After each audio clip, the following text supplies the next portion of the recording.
Querido Santiago Cuneo, bienvenido a esta ¿Cómo estás, transmisión Martín? casera de la mañana de Juan Domingo. Un placer enorme, Martín. Vos sabés que ya casero no queda nada porque una vez que estás transmitiendo por internet estamos llegando al mundo, así que se nos Así es. acabó la intimidad.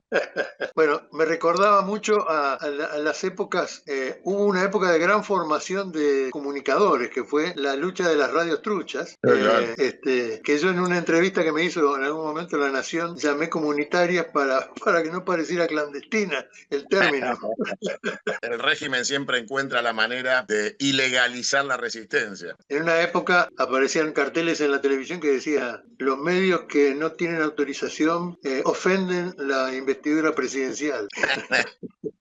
Y después Este, hubo una campaña del viejo Confer para hacer allanamientos y secuestrar los equipos. sí, además se llevaban la música, se llevaban todo. Ahí empezó una guerra de guerrilla comunicacional que en vez de tener el transmisor en la radio, tenían un transmisor chiquito y ponían el transmisor verdadero en un edificio del barrio, qué sé yo. Entonces cuando se llevaban el chiquito y eso lo reponían porque estaba a la altura económica de la De la radio oposición. comunitaria, claro. Larga lucha, larga lucha. Pero Hemos- eso creó y le dio training a un montón de comunicadores que no lo eran, digamos, que eran militantes de la radio, de la comunicación, del país, de la nación, muchos militantes peronistas también, que empezaron a conseguir junta plata. Por ejemplo, nosotros pusimos en FM Aedo y venían animarnos una banda musical que tenía Miguel Ángel Solá, Juan Leirado. Mira vos. Nos salía de madrina Mona Moncalvillo, bueno, ¿Qué tal el equipo? y no había ninguna, era la primera, segunda. Y yo me di cuenta que el tema iba a seguir un día, que viene un policía de bicicleta en Aedo a verme, entra en un negocio inmobiliario que yo tenía y me dice: vengo a traer una nota del comisario al director de la radio. Le dije: miércoles, sonamos. Y entonces me la entrega y se va. Entonces yo la abro despacio, ¿viste? Porque me ardía el traste de la patada que me podían dar. Y decía: rogamos informar lo siguiente. Se abre la escuela de suboficiales, qué sé yo qué nombre, Florencio Varela, no sé qué nombre era. Rogamos difusión para que la gente se pueda anotar. O sea, había convalidado la razón de existir la radio local. Esa gente que hizo las radios, que incluso empezó a ser, había un compañero, Ricardo Leguizamón, me estoy haciendo un reportaje a mí, yo, Dejá que aprendamos, dale. de Alejandro Korn, eh, había armado un canalcito, y había puesto la antena en la cruz de la iglesia y transmitía desde ahí. Este, Santa Radio. un día tenía para pasar, digamos, de la cámara a lo grabado o a la voz del que estaba ahí, tenía botones de velador. ¿Viste esos Ah, botoncitos sí, blancos claro. que Sí, se sí, sí. hunden? Así que un día Extraordinario. se reunía el Consejo Federal de Comunicaciones de toda la provincia justicialista y yo los invité a una choriceada en esa radio. Y los tipos veían esos equipos y se querían matar. Decían: nosotros tenemos no sé cuánto equipo, con no sé cuánta gente y sale todo mal. Bueno, esa gente también fue armando las FM, fue armando estos streaming, porque eso fue una escuela popular, abierta y multiplicadora, de los sistemas populares, que nunca van a ser aceptados por los grupos Clarín y todo eso. Este, un día me dijo Romay: acompañé a Menem a mi pueblo, en Tucumán, dice, y cuando fuimos a bajar había 9 radios haciéndonos nota. Entonces yo me dije: perdimos, perdimos la batalla contra los medios no autorizados. Bueno, Santiago, hablemos de vos, que es lo más interesante del día. Bueno, pero Eh, estamos en eso porque cuando hace 9 años yo creo el primer canal digital de la Argentina, que es Canal 22, y sí, lo pongo a claro. transmitir, tuvimos la visión de que había que cambiar el método comunicacional, que es cuando me voy de crónica, y nos auguraban un rotundo fracaso. está el discurso mío del día del lanzamiento del canal, donde yo les advierto que esto se iba obviamente a viralizar de una manera espiralada y ascendente y rápida, y no nos equivocamos en el diagnóstico, en lo más mínimo. Pero hay algo importante, es que muchas veces los muchachos que le llaman stream a esto, y el stream no es lo que hacemos. Lo que estamos haciendo, en todo caso, es imagen de radio, es robarle a Badía esa maravillosa idea que tuvo allá por el año 81, 82, porque realmente la transmisión se hace por stream. O veíamos televisión con antena, pero no anteneábamos. Y veíamos o vemos todavía televisión por cable y no cableamos. El stream es la metodología de transmisión. Lo que estamos haciendo es mandar imagen por internet al mundo Claro. entero. En este momento nos está viendo el mundo.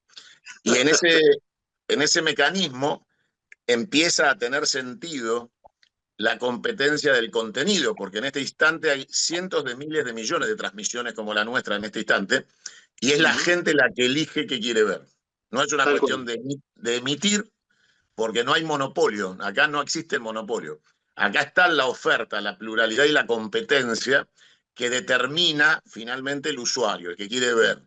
En este caso, lo que hay detrás de nosotros son televidentes, no streameros. Nos están viendo tele, imagen.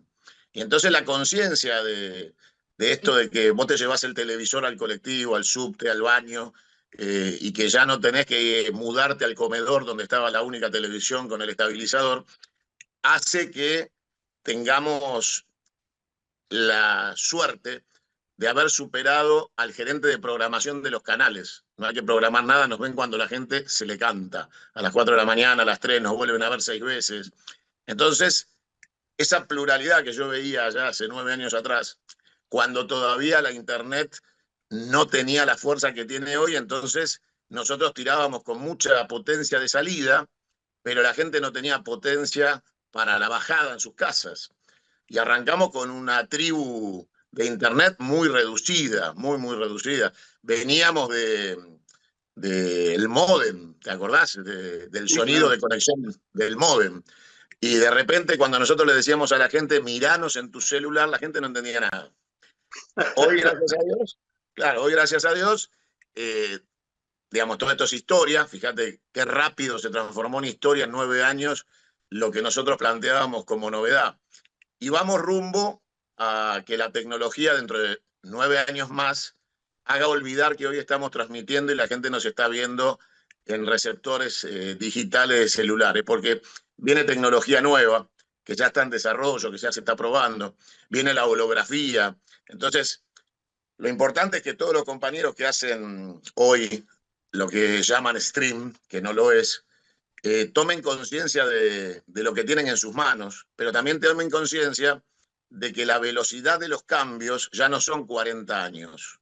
No es que nace la radio y dentro de 40 años nace la televisión y dentro de 40 años, no, no. Ahora es cada minuto, cada día, cada mes, cada semestre y cada año aparece algo nuevo que nos permite avanzar en la comunicación, pero también obliga a que entendamos los nuevos mecanismos de la comunicación, porque ahora sí los monopolios entendieron que gastando mucho menos pueden hacer lo mismo. Entonces ya hay un giro de lo que es la estrategia de largo plazo de Clarín y de La Nación y de los canales analógicos hacia esta metodología. Y ahí es donde nosotros tenemos que ver cómo implementar los mecanismos de la revolución, porque si no, estas tecnologías los siguen manteniendo en las mismas condiciones despóticas, pero los hacemos más ricos, porque para hacer esto necesitan menos gente, o sea que quedan más compañeros en la calle, se ahorran los salarios, los aguinaldos y los juicios laborales, y ganan el mismo dinero, pero con mucho menos costos. Con lo cual, si no hay intervención del Estado en la regulación de estos medios, lo que vamos a tener es una competencia desleal, asimétrica, en la cual solo nos protegen los contenidos, pero ellos son mucho más ricos que antes con las tecnologías que nosotros creíamos que eran revolucionarias. Punto aparte. Ya, está muy bien lo que dijiste. Me hizo pensar. Tengo mucho interés propuesta de una nueva constitución, que venimos viendo el tema con Cholvis y con varios compañeros, Benalcázar, y tu propuesta de que la confederación. Me gustaría mucho que compartamos con los oyentes tu forma de ver la institucionalización de ahora en más de Argentina. ¿Cómo no? Bueno, yo llegué por la vía del error, ¿no? Y alguna vez recordé que Einstein había dicho que caminando el mismo camino se llega siempre al mismo resultado. Y obviamente, si alguien como él se había equivocado y había llegado a esa conclusión, nosotros que somos mucho más humanos que él, teníamos que aprender la lección. Y me di cuenta que toda mi experiencia política republicana me llevó siempre al mismo fracaso, a la misma frustración, al mismo sentimiento de derrota. Entonces me quedaban dos caminos: quebrarnos, irnos a casa o encontrarle la solución. Y ahí es donde me di cuenta de otra frase de otro genio, que era el teniente general Juan Domingo Perón, que nos dijo: no hay que cambiar de collar, hay que dejar de ser perro. Y a veces, en esa pasión militante, uno escucha las frases, pero no las termina de entender. Entonces, con esos dos apotegmas, que es no caminar el mismo camino otra vez para llegar otra vez al mismo resultado, y no cambiar de collar, sino dejar de ser perro, entendí que el problema era sistémico. El problema no era ni de hombres, ni de mujeres, ni de bondades o malicias. El problema es el sistema. El sistema republicano es corrupto y corrompedor, y en todo caso se basa, si alguien hubiera tenido buena fe en la creencia de la República, en la honestidad indeclinable de los partícipes del control del poder estatal republicano, y eso se ha perdido, porque hoy claramente el poder republicano está basado en un mecanismo electoral donde necesitas 100 millones de dólares para una campaña presidencial, y ningún ciudadano honesto argentino tiene 100 millones de dólares para una campaña electoral sin deberle favores a las corporaciones extranjeras y a todo lo que son los mecanismos de coacción y extorsión a la clase política. Y digo clase con desprecio, porque obviamente los dirigentes no pueden considerarse una clase, pero así es la realidad hoy. Y entonces entendí que el sistema nos corrompe y que nos obliga a transitar un camino de negociación con el enemigo permanente, que hace que todos los principios revolucionarios con los que nacemos a la militancia se vayan menguando y vayan perdiendo fuerza hasta llegar a un simple escenario que, si querés, podemos llamar reformista. Entonces tenemos que aceptar que la revolución no existe y que a lo sumo, cada tanto, cuando la alternancia electoral nos permite un recreo, vamos a poder darle algún beneficio social a esa generación que le toca la suerte de que nos toque el poder un ratito. Pero bueno, hay dos frases que definen la matrix de por qué hay que cambiar todo o no cambiamos nada. La frase del criminal de Mañeto, cuando dice presidente cargo menor, y la frase de la propia Cristina, cuando dice ser presidente no es tener poder. Y entonces ahí, en la conjunción de ese análisis, surgió mi interés por buscar dónde estaba la fisura de este modelo de opresión colonial que es la República.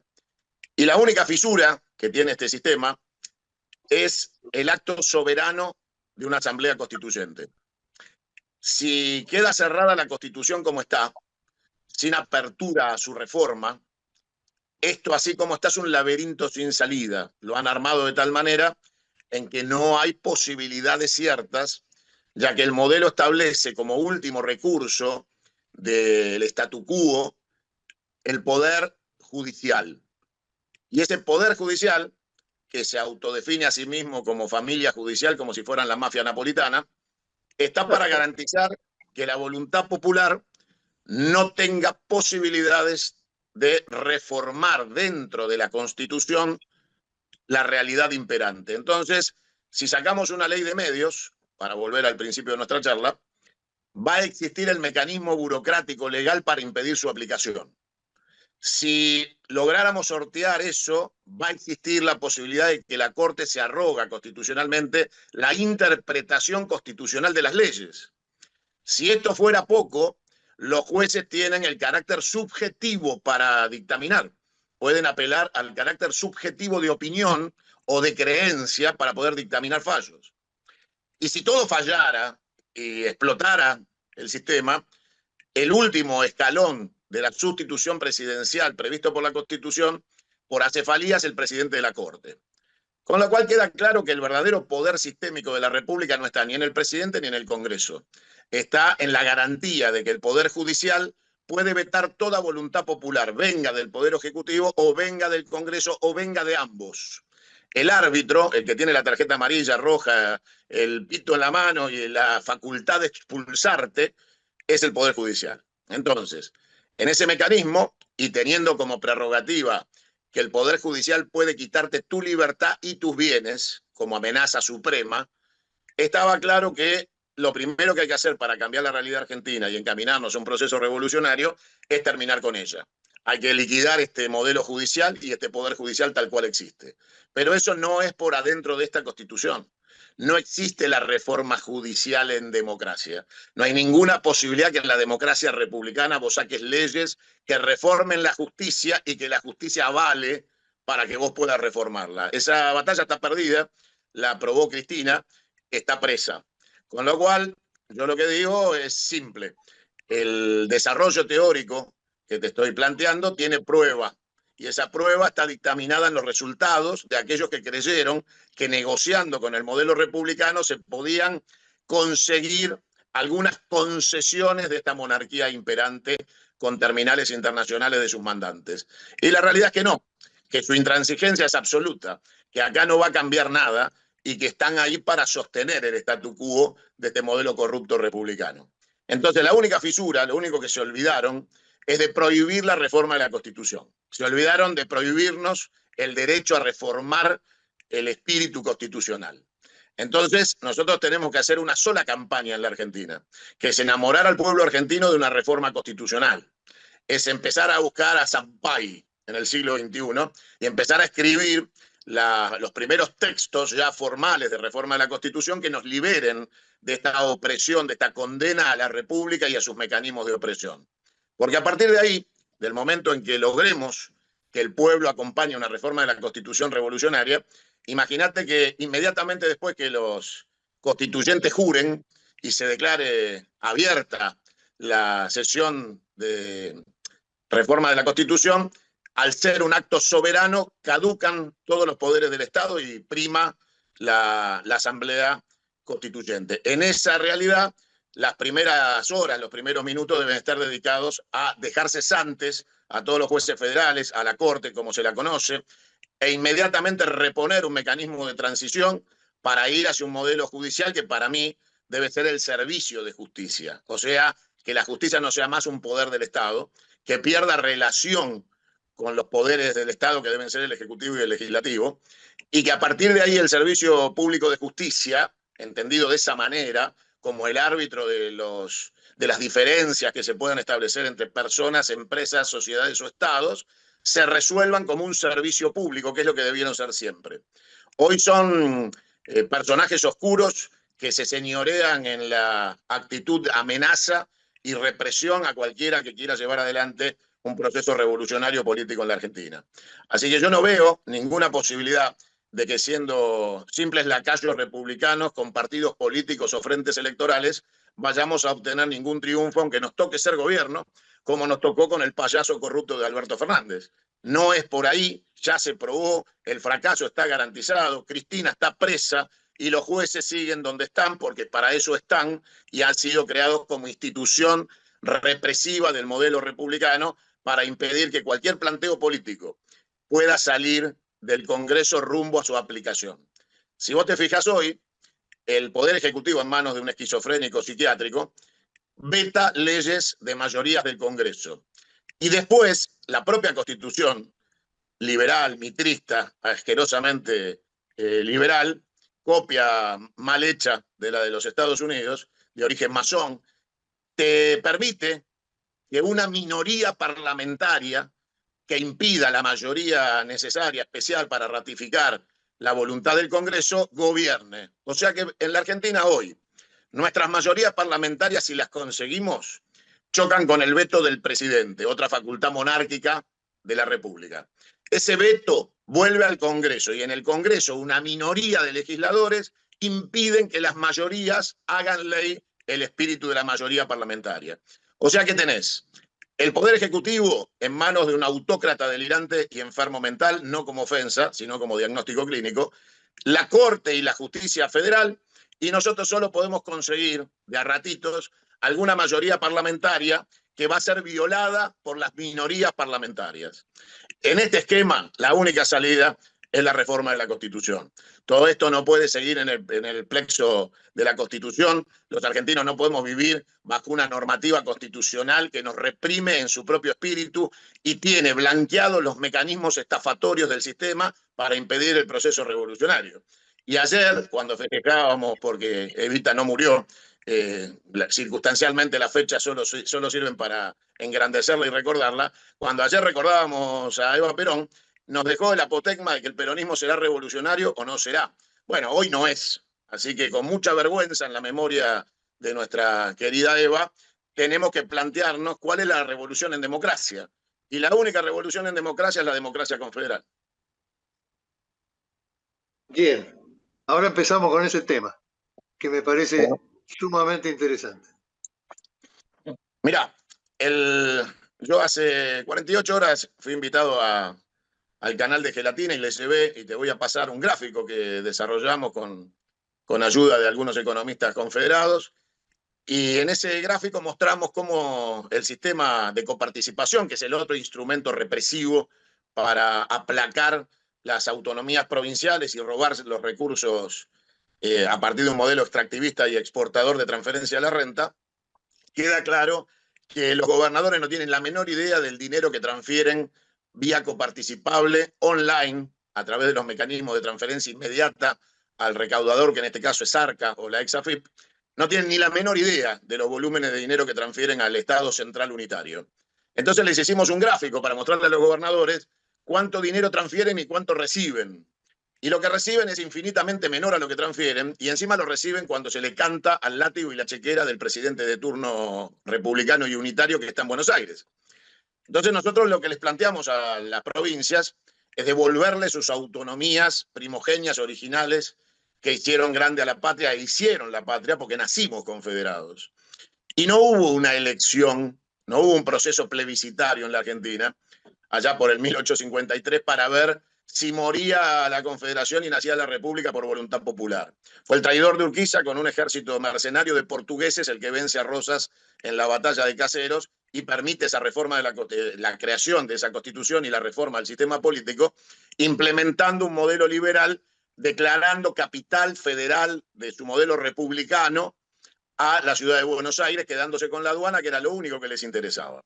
Cómo expoliar a los estados provinciales y quedarse con los derechos de aduana a partir de la centralidad unitaria. Bueno, desde aquel entonces para acá, y fundamentalmente en 1929, básicamente, cuando previa crisis del 30, el Estado argentino decide ir hacia un modelo de coparticipación agresivo, porque la única manera que la República veía de sobrellevar la crisis global financiera era concentrando los recursos de todos en las manos del presidente, digamos, concentrarse y hacerse fuerte ahí.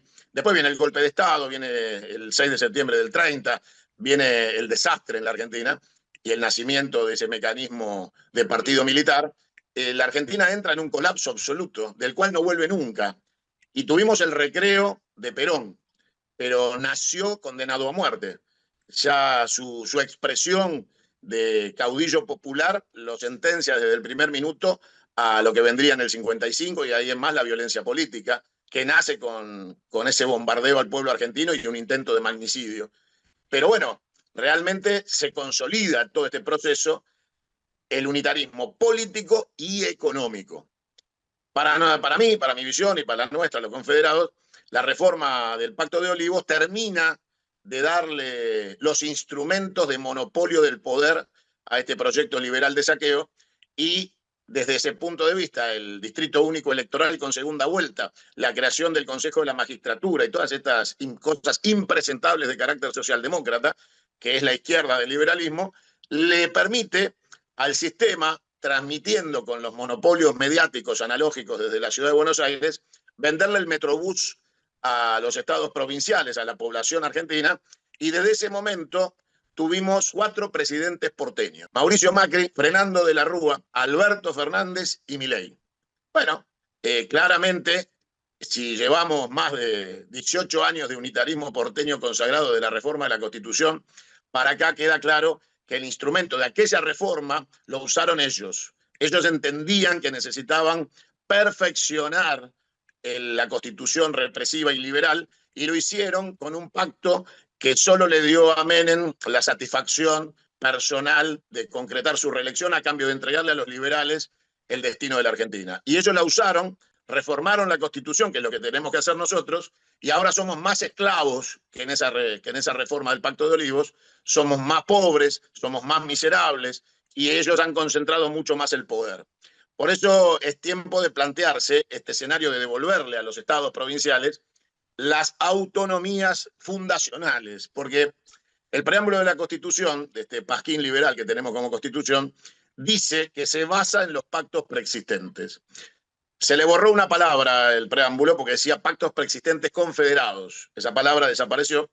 Y por supuesto, cuando un chico va a buscar la Constitución y la compra en una librería, puede leer en el preámbulo que hay pactos preexistentes, pero nunca va a poder leer los pactos preexistentes si no se interioriza por voluntad propia, porque no existe como en la Biblia el Viejo y el Nuevo Testamento para que lo leas. Existe solo el preámbulo que cita textos inexistentes dentro de la propia Constitución para que nadie los pueda leer y entender. A partir de ahí para adelante, tenemos obviamente que ver que las generaciones que hoy están votando han sido educadas en un mecanismo en donde se les enseña que la democracia es igual a república. No se les diferencia el mecanismo de administración del Estado del mecanismo de selección de los dirigentes que van a conducir el Estado. Entonces se les plantea como una unidad indivisible, democracia y república, para que nadie se atreva a pensar que existe la posibilidad de volver a un modelo confederal exitoso. De hecho, los Estados Unidos de Norteamérica son una confederación. El modelo confederado norteamericano, que no se llama confederación porque el general Lee perdió la guerra y entonces tuvieron que buscar un sinónimo de confederado, y claramente si vos buscas confederación, su significado es unión de estados, con lo cual Estados Unidos de Norteamérica no quiere decir otra cosa que confederación norteamericana. Ellos tuvieron éxito porque ellos sí aplicaron para ellos mismos el modelo confederal, que es el que nos niegan a nosotros para poder someternos. Ellos sabían que el modelo confederal era el modelo de la independencia argentina y por eso vinieron a destruirlo. Y a esto agregarle algo importante, que hace pocas horas el cachivache de Lamelas hace alusión a una confederación inexistente en la Argentina, y en su discurso en el Senado de Estados Unidos dice: voy a ir a decirle a esos gobernadores cómo tienen que alinearse con el poder central unitario de Buenos Aires. Y le voy a decir a la justicia qué es lo que hay que hacer con Cristina. Como si en la Argentina existiera de verdad un modelo confederal con gobernadores autónomos y patriotas y la justicia fuera independiente. Evidentemente la Mela no tiene la más puta idea de a dónde vienen. Y en todo caso, alguien le dijo: mirá, allá hay un inútil que tenemos como virrey, que es tan inútil que no hace ni siquiera lo que le pedimos, así que vamos a tener que ir nosotros personalmente a hacerlo. Y la Mela repite. La Mela dice: voy a ir a apoyar a este inútil y me voy a encargar personalmente que lo respeten y que se cumplan nuestros dictámenes. Bueno, si la Melas en el Senado de Estados Unidos expresa con violencia que el problema de la Argentina es que supuestamente es confederal, queda absolutamente claro que el camino de la solución argentina es la confederación. Bueno, evidentemente has trabajado mucho en el tema, tenés la referencia histórica necesaria y has desarrollado un espíritu crítico que es fundamental para pensar eso. Yo creo que es un gran momento para pensar eso, porque no hay sujeto más maltratado en la Argentina que las provincias. Y tampoco hay, digamos, un poder peor que el Ejecutivo Nacional manejando los fondos del resto, porque lo que demostró el gobierno de Milei, más allá de todas las demás cosas que agreguemos, o no, es que no siente ninguna obligación de darle a las provincias lo que le corresponde por ley. Con lo cual, estamos en un estado de desolación, digamos, de lo que significa una organización. Permitime, Martín, hacerte un paréntesis, pero muy importante. Muchos compañeros destacan la década ganada y yo les marco y les recrimino políticamente desde la crítica a Cristina no haber llevado adelante la reforma de la Constitución cuando existían mayorías aplastantes de carácter electoral, porque todo lo que vos haces por ley en la República se cae por ley y aún más, se cae por decreto. Con lo cual, vos podés trabajar una década entera construyendo y ellos en 10 minutos lo destruyen, porque el mecanismo constitucional republicano se los permite. Entonces, lo que a vos te costó consenso parlamentario, la ley de medios, para ellos fue un decreto de 4 renglones de Macri de bastar el espíritu de la ley y el consenso parlamentario. Todo lo que vos hiciste en materia de desarrollo de derechos sociales, a ellos les costó 5 decretos eliminarlo. Y es más, como no les alcanzaba el despotismo republicano de la Constitución que tenemos, hicieron un decreto, el decreto 70, que está vigente porque la Corte no lo trata, porque son parte de la misma banda de forajidos que saquean la Argentina, que es una reforma de la Constitución encubierta. Han hecho una reforma constitucional por decreto, lo aplican y lo desarrollan. Entonces, en ese contexto tiene que quedar absolutamente claro que ningún gobierno NACAMPOP va a consolidar una transformación en la Argentina si no es con una reforma de la Constitución.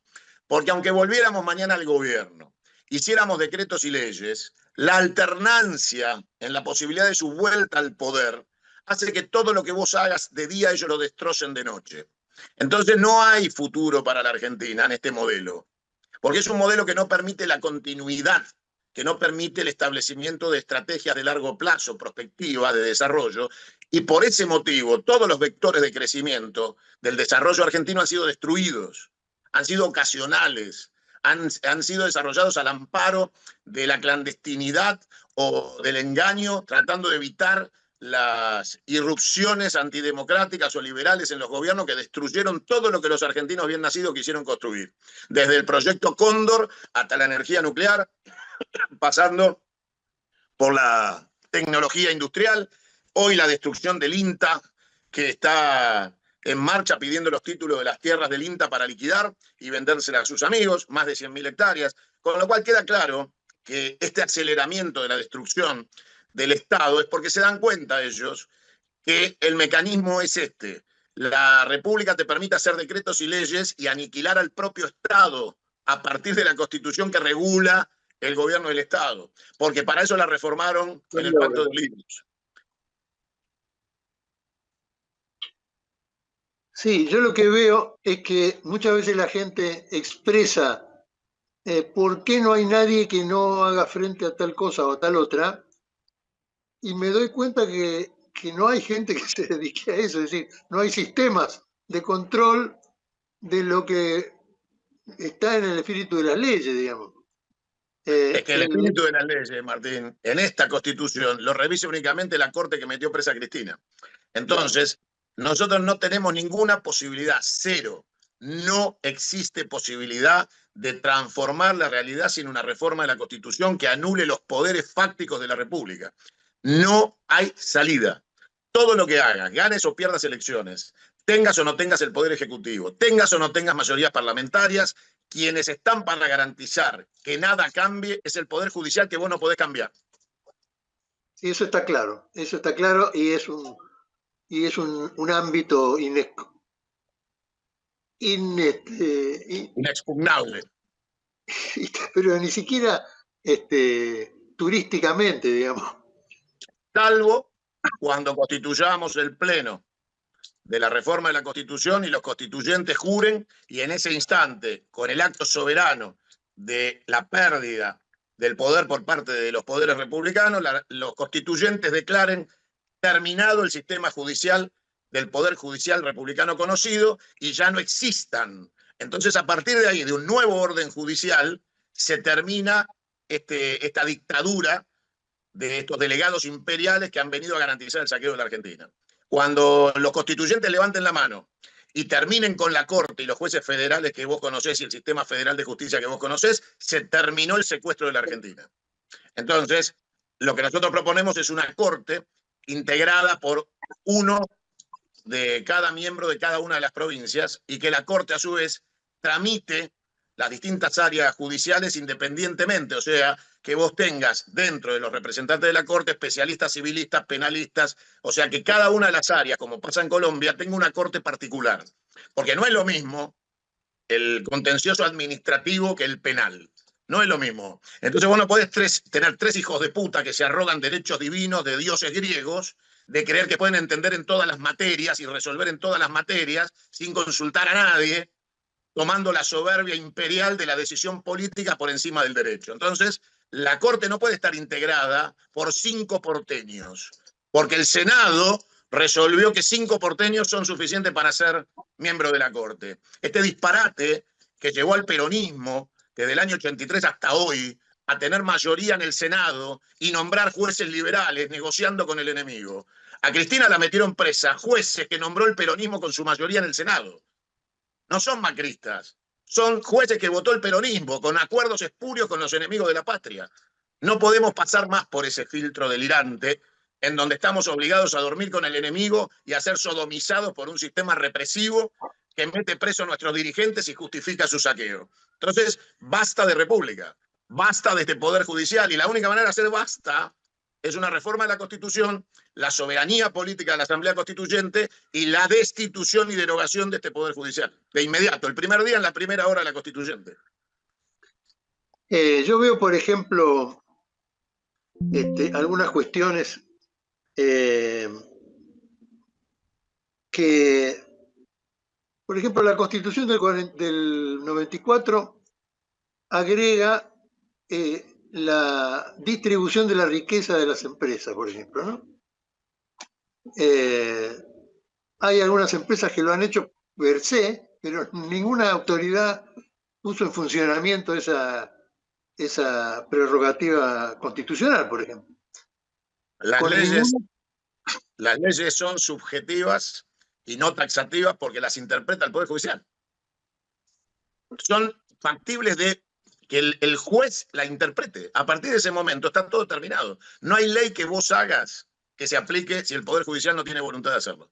Porque la facultad de autonomía delirante que se le proporciona al Poder Judicial supera el imperativo político de la soberanía política que hizo esa ley.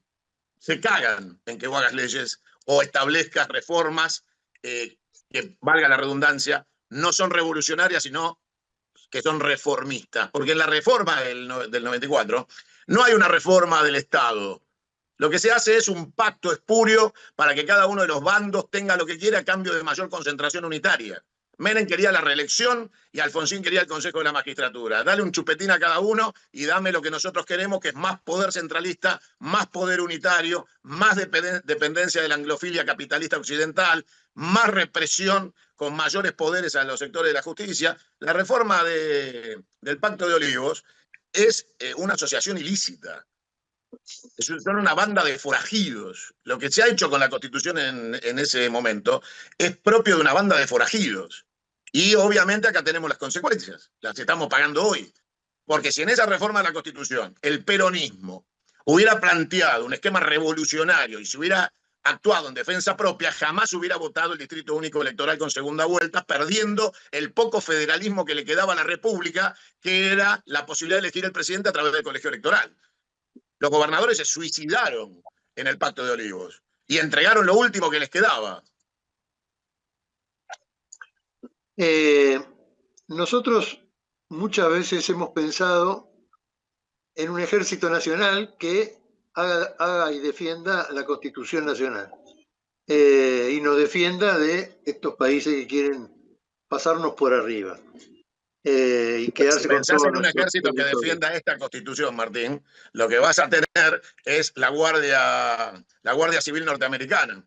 Porque los tratados que se firmaron después de la reforma de la Constitución, entre otras cosas, Macri firmó un acuerdo con una Guardia Civil norteamericana para que apoyen conflictos internos. Está claro que está vigente, que no lo necesita firmar Milei porque ya lo firmó Macri. Entonces, si vos querés que las Fuerzas Armadas y la punta de los FAL defiendan esta Constitución, seguramente te van a fusilar a vos. Tené cuidado con lo que pedís. Bueno, eso confirma lo que estaba diciendo, digamos que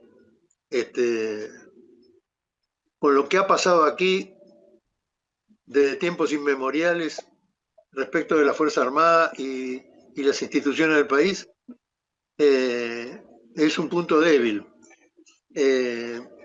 Por otro lado, el avance ¿Sabés que hizo... cuándo vas a liberar al Ejército Nacional y a las Fuerzas Armadas Nacionales? Cuando tengan que jurar una constitución que defienda los intereses de la patria. Mientras los obliguemos a jurar por una constitución liberal y saqueadora, van a estar al servicio del saqueo como si fueran la Gestapo de los intereses de la Casa Blanca y de Londres.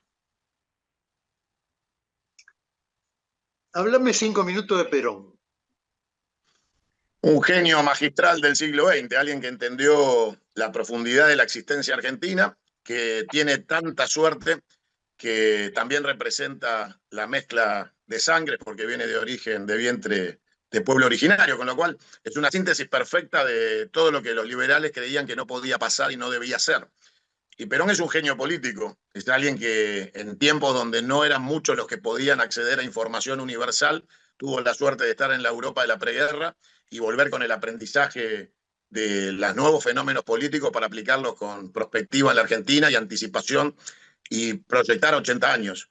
Alguien que podía ver 80 años para adelante, que pudo pronosticar el continentalismo, que pudo anticipar los bloques económicos, que nos pudo hablar de la injerencia de la economía, del agua potable, que trajo la soja. Claramente todo el mecanismo de lo que es Perón es una excepción a la normalidad. Perón es excepcional, porque transfiere un conocimiento a generaciones por venir que algunos todavía ni siquiera alcanzaron los mensajes de Perón. Todavía hay mucha gente que está atrás de los mensajes de Perón. Los que tuvimos suerte de encontrarlos en nuestras generaciones y chocarnos con el conocimiento de Perón, nos dimos cuenta que Perón parecía alguien que pertenecía a nuestra camada, porque había hablado 80 años antes de lo que nos pasaba a nosotros vivir ahora. También es cierto que ese fenómeno de ese ser extraordinario, de los que nos tiene acostumbrada la historia argentina, ¿no? La historia argentina nos tiene acostumbrados a seres excepcionales, a San Martín, a Güemes, a Rosas, a Perón, a Alem, qué sé yo, son figuras trascendentes, excepcionales, muchos Maradonas de la historia argentina. Y tenemos esa cosa futbolera de que se va Maradona y te llega Messi. Bueno, en la Argentina siempre aparece un ser excepcional. El problema es el colectivo. Somos los seres humanos de a pie que dentro de nuestra naturaleza humana y no excepcional no hemos consagrado el concepto de proyecto colectivo de sociedad y no somos parte de la comunidad organizada. Hemos sido individualizados porque el enemigo entendió que ese proyecto colectivo expresado por Perón había que destruirlo y se hizo desde el lugar que Perón también anticipó. La víscera más sensible del ser humano es la billetera y lo hicieron desde la codicia, aprovechando todo lo que tiene que ver con lo más execrable del ser humano y sus ambiciones personales desmedidas y que obviamente exaltan todo lo que está mal. Y esa es la construcción liberal. El liberalismo es todo lo que está mal. Son los principios de la negación de la ética de la solidaridad. Son el mal expresado en fenómeno político a partir de modelo económico. Entonces, Perón se anticipa, Perón nos advierte, Perón nos muestra. Y obviamente es una figura que en este tiempo se va agotando si nosotros no lo rescatamos del olvido, porque Perón hizo una prospectiva analógica, terminó en los tiempos analógicos. Perón no prospectó el fenómeno de la inteligencia artificial o la robótica como incidencia en los nuevos tiempos de los derechos sociales o la justicia social en el siglo XXI hacia el siglo XXV. Perón ya ahí no está. Y si nosotros no logramos ayornar la doctrina y no sostenemos el dogma de las 20 verdades, aplicado a los nuevos tiempos, Perón va a fenecer, Perón va a ir desgranándose. Y el enemigo es lo que busca. El enemigo busca matar a Perón no físicamente. No les alcanzó con la muerte física y cortarle las manos, porque acá hay muchos que se olvidan que Perón fue vejado, igual que Eva Duarte, en su descanso eterno, cortándole las manos en Chacarita. Fenómeno que jamás fue esclarecido y que tiene que ver claramente con la magnitud del odio hacia la figura de Perón. Entonces, si no rescatamos a Perón en el siglo XXI, ellos van a lograr lo mismo que buscan con nuestros veteranos de guerra. El enemigo anglosajón busca que el último veterano de guerra vivo ya no esté en este mundo para que los veteranos dejen de ser un impedimento para el secuestro definitivo de nuestras Islas Malvinas. Esa generación aún viva es un obstáculo permanente de memoria activa que ellos esperan pacientemente se vayan desapareciendo desde lo biológico. y con Perón, que ya desapareció biológicamente, buscan su muerte en el siglo XXI desde el punto de vista de la trascendencia de su mensaje, de su doctrina y de sus enseñanzas. Así que Perón es todo lo que está bien, que nos formó en este derrotero de entender la patria en la modernidad, pero también es cierto que si nosotros no hacemos algo por Perón, Perón ya hizo todo por nosotros lo que podía hacer. Y que nosotros hemos sido muy miserables. Nos hemos comportado con mucha bajeza frente a la memoria de Perón.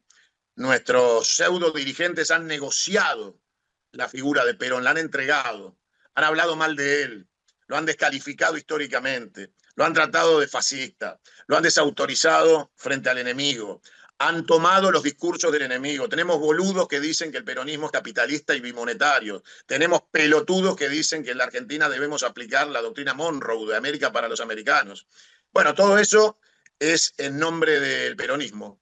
Y cuando vos ves fotos de la sede nacional del PJ, que por supuesto no tiene nada que ver con el peronismo, porque el pejotismo no es el movimiento peronista, pero te das cuenta que cuando se sientan a dar conferencias de prensa, lo único que hay es un escudo que dice Partido Justicialista, pero no está la foto ni de Perón, ni de Eva, ni de Rucci, simplemente una, te diría yo, asociación intermedia llamada Partido Justicialista o organización ecológica al estilo de Greenpeace, porque niegan la historia en la falta de presencia del líder que le da nombre, vida y espíritu a lo que debería ser el motivo de su existencia, estar sentados en esa casa.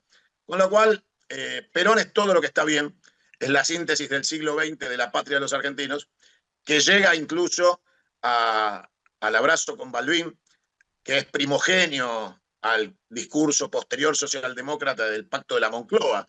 ¿A quién en su sano juicio le importa un choto un acuerdo monárquico español cuando tenemos el abrazo de Perón y Balbín como ejemplo? Pero hasta en eso hemos sido, digamos, hemos concedido dialécticamente a este discurso de penetración cultural liberal, abandonando nuestra tradición y nuestra propia historia. Así que yo creo que Perón hoy está esperando que nosotros hagamos algo por él de todo lo que él hizo por nosotros y que lamentablemente el presente lo niega. Es un presente negador de nuestra propia historia. Y creo que el último peronista en el poder que resignificó su tarea fue Néstor Kirchner.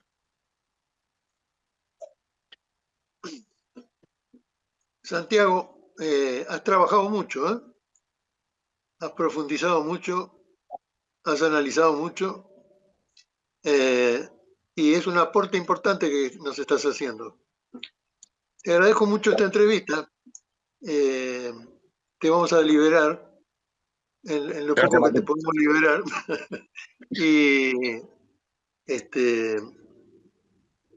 Y ya leí tu primer libro, y estoy a punto de meterme en el segundo sobre este tema de la reorganización argentina y de la Confederación. Y te he escuchado varias veces y has sido generoso con nosotros cuando hemos ingresado con nuestras inquietudes y nuestros programas a Canal 22. Así que también esa solidaridad horizontal se valora a esta altura del partido. Un cariño a tu familia, a tu hijo, igualmente, a tu compañera, y un fuerte abrazo. Muchísimas gracias por esta entrevista.